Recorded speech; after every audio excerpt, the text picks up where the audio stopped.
मी सध्या पायी लॉंग मार्चमध्ये आहे. अनुसूचित जातीच्या उपवर्गीकरणाच्या विरोधामध्ये हा बीड ते मुंबई असा पायी लॉंग मार्च निघालेला आहे आणि हा पायी लॉंग मार्च सध्या पुणे जिल्ह्यामध्ये आलेला आहे. सुपे या गावाच्या पुढे तो शिरूरच्या जवळपास तो कूच करत आहे. गेल्या 7 दिवसापासून हा पायी लॉंग मार्चच्या ठिकाणी निघालेला आहे.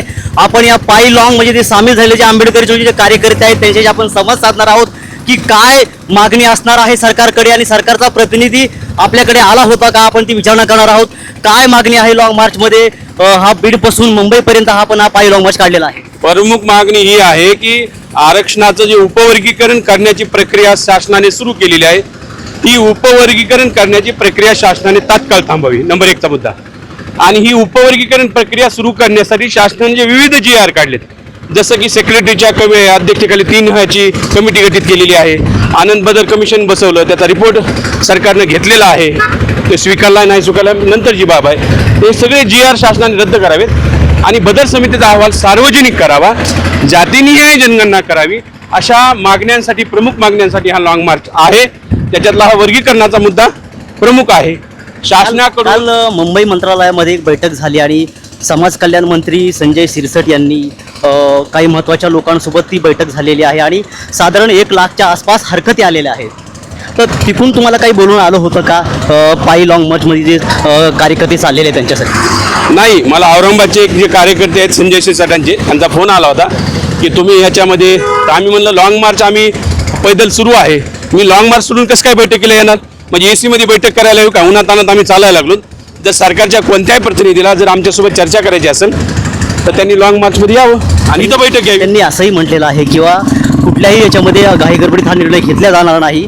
सरकारकडून आम्ही सगळ्यांचं म्हणणं ऐकून घेणार आहोत आणि त्यानंतरच हा याच्यावरती तोडगा काढलेला आहे, असंही त्यांचं म्हणणं आहे. आता सामाजिक न्याय मंत्री काल काय बोलले मीटिंगमध्ये, की जे 1 लाख सूचना आलेल्या त्याचा निपटारा करू.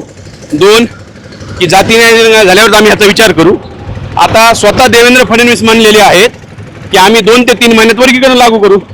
एकीकडे मुख्यमंत्री म्हणतात 2 महिन्यात लागू करू आणि एकीकडे सामाजिक न्याय मंत्री म्हणतात की जातीनिहाय जनगणना झाल्यावर हे सगळं होईल. तर हा विरोधाभास आहे सरकारमध्ये, ताळमेळ नाही आहे कुणाला. आणि तरी सुद्धा जर फायनल कुणाचं स्टेटमेंट पकडाव, सामाजिक न्याय मंत्र्याचं पकडाव का मुख्यमंत्र्याचं पकडाव? मुख्यमंत्र्याचं पकडावं लागेल ना, तो प्रमुख आहे. असा या मंत्र्याचा तो प्रमुख आहे, मुख्यमंत्री आहेत ते. त्यामुळे सामाजिक न्याय मंत्र्याच्या म्हणण्याला काही व्हॅल्यू नाही. या पायी लॉंग मार्चमध्ये आपण बीडपासून सध्या पुणे जिल्ह्यामध्ये आलेला आहोत. सरकारचा एखादा प्रतिनिधी भेटलेला आहे का आपल्यासोबत? सरकारची यंत्रणा आहे, पोलीस आहेत, ॲम्ब्युलन्स आहेत, डॉक्टर आपल्यासोबत आहेत.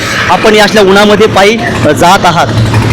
काय सरकार इथल्या आंबेडकरी चळवळीच्या कार्यकर्त्याच्या पायाला फोड आले, परंतु सरकारला फोड येण्या झाला, तो फुटारा झाला, तो आमच्यापर्यंत येण्या झाला. ते आम्हाला म्हणतात की तुम्ही आमच्याकडे या.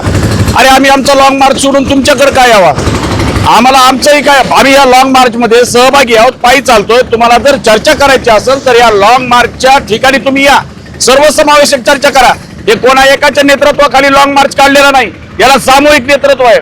त्याच्यामुळं सरकारनं आमच्या पैशी इथं यावं आणि त्यांचं काय म्हणणं आहे, आमचं काय म्हणणं आहे त्यांनी ऐकून घ्यावं, त्यानंतर त्यांनी निर्णय घ्यावा. कारण लॉंग मार्चची तारीख जाहीर केल्यानंतर देवेंद्र फडणवीस जे मुख्यमंत्री आहेत महाराष्ट्र राज्याचे, ते इलेक्ट्रॉनिक मीडियाच्या माध्यमातून म्हणजे खुलं आव्हान द्यायला लागलेत. ते म्हणजे त्यांना 2 जातीमध्ये भांडणं लावायचे, ते खुलं आव्हान द्यायला लागलेत की मी 2 महिन्यामध्ये आरक्षणाचं उपवर्गीकरण लागू करणार आहे. आता तुम्ही बघताय नागपूर जिल्ह्यामध्ये अजून 2-3 ठिकाणी त्यांनी जे काय वसतिगृहाच्या जागा ज्या काढलेल्या आहेत त्याच्यामध्ये त्यांनी अंमलबजावणी होण्याच्या अगोदरच त्यांनी प्रक्रियाही चालू केलेली आहे. म्हणजे त्यांचं फिक्स आहे, त्यांनी त्यांचा डाटा तयार केलेला आहे. आरक्षणाचं उपवर्गीकरण ते लागू करणार आहेत आणि सगळे नेते पण म्हणतात की आरक्षणाचं उपवर्गीकरण करण्यासाठी कोणी म्हणतं बदर समितीचा अहवाल जाहीर केल्यानंतर तो आरक्षणाचं उपवर्गीकरण करा, कोणी म्हणतं जातनिहाय जनगणना झाल्यानंतर आरक्षणाचं उपवर्गीकरण करा. आमचं मुळात म्हणणं आहे की उपवर्गीकरणच प्रक्रिया रद्द करा ना. कारण डॉक्टर बाबासाहेब आंबेडकरांनी भारतीय संविधान दिलं, सुप्रीम कोर्ट हे आर्टिकल 124 ते 147च्या अनुषंगानं चालतं. सुप्रीम कोर्टाचं काम आहे की संविधानाचं रक्षण करणं आणि संविधानामधले जे आर्टिकल आहेत त्याच्या अनुषंगानं निर्णय देणं. मग जर भारतीय संविधानाचं कलम 341 सांगतं की इथला अनुसूचित जातीचा समूह हा होमोजिनियस आहे, तो एक समूह आहे, मग सुप्रीम कोर्ट असंवैधानिक निर्णय कसा देतं की हा अनुसूचित जातीचा समूह हेट्रोजिनियस आहे आणि हा एकमेकांपासून वेगळा आहे. म्हणजे हे सगळं चाललेलं भाजप आणि RSS हे ठरवून हे षडयंत्र करत आहोत. काय सांगाल, आपण बी या मोर्चामध्ये बीडपासून सहभागी झालेला आहात. सरकारच्या बद्दल या राज्यामधल्या आंबेडकरी चळवळीचा प्रचंड असा रोष आहे आणि हा जो लॉंग मार्च चाललेला आहे, हा लॉंग मार्च कुणाच्या विरोधामध्ये आहे? हा लॉंग मार्च सरळ सरळ महाराष्ट्र शासनाच्या विरोधात आहे, मुख्यमंत्र्यांच्या विरोधात आहे, हा भाजप सरकारच्या विरोधात आहे. कारण की इथलं भाजप सरकार आमच्या जाती जातीत फोड करून आम्हाला विभाजत आहे. मित्रांनो, म्हणजे सांगायचं झालं की SC मध्ये ज्या जाती आहेत त्यांच्यातला आम्ही मोठा भाऊ म्हणून बौद्ध समाज हा वावरत आहे. कुणावर बी अन्याय अत्याचार झाला तर हा मोठा भाऊ सगळ्यात पुढे येत आहे. पण आमच्या ज्या लहान लहान जाती त्यांना अलग करून स्वतःची वोट बँक तयार करण्याचं हे भाजप सरकारचं षडयंत्र आहे. ते आम्ही हाणून पाडल्याशिवाय राहणार नाही. काय सांगाल, या मोर्चामध्ये तुम्ही पण बीडपासून सहभागी झालेला आहे. सरकारकडे कोणती मागणी असणार आहे की पायी लॉंग मार्चमधून का आपल्याला राज्यातल्या जनतेला आपण काय आवाहन करणार आहात, आंबेडकरी जनतेला? हे बघा, या राज्य सरकारने जो फोडाफोडीचा खेळ लावलेला आहे, समाजात भांडणं लावण्याचा, समाजात द्वेष निर्माण करण्याचा यांचा प्रयत्न चालू आहे, तो कुठेतरी अस्थिर राहिला पाहिजे ही आमची प्रामुख्याने मागणी आहे.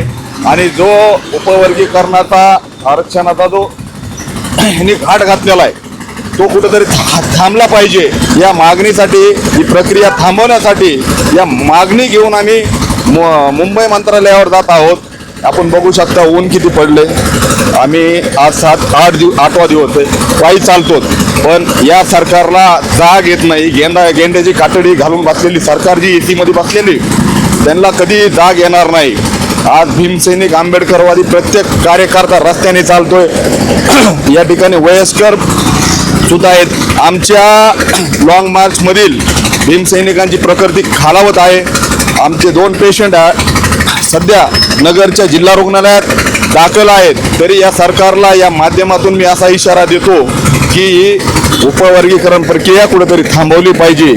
अन्यथा आम्ही हा जो पायी लॉंग मार्च आहे तो थेट मंत्रालयावर आणू आणि मंत्रालयाला घेराव घालू आणि तुमच्या गाड्या मंत्रालयाच्या दारामध्ये कशा जातात तेच आम्ही बघू. आणि मी या महाराष्ट्रातील जनतेला आव्हान करतो, हा पायी लॉंग मार्च आहे.